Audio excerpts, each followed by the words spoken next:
అని ఖండించేటువంటి పరిస్థితి ఉన్నాం.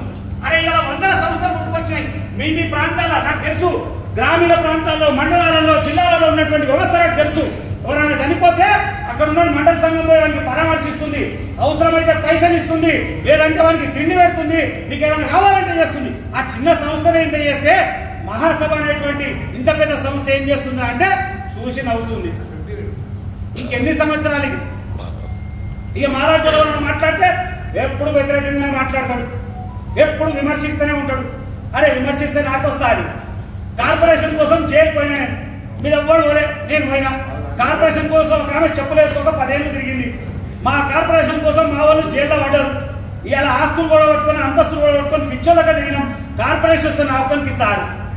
రేపు మహాసభ అధ్యక్షుడు ఎవరైనా అయితే ఆయన ఒక్కరిని ఉన్నాడు కదా. నేనేమంటా చెప్పనా, అలాంటి సంస్థలు, అలాంటి వ్యవస్థలు నిర్మాణం చేసేటువంటి ప్రముఖులు ఇవాళ మొద్దు నిద్రలు ఉన్నారు.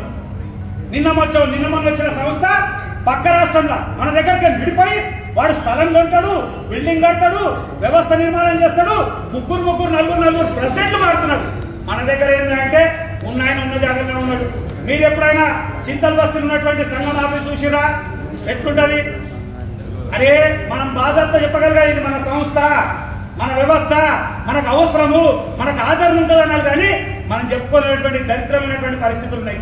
ఇంకెన్ని సంవత్సరాలు ఇది? మేము ఒకటే అంటా ఉన్నాం.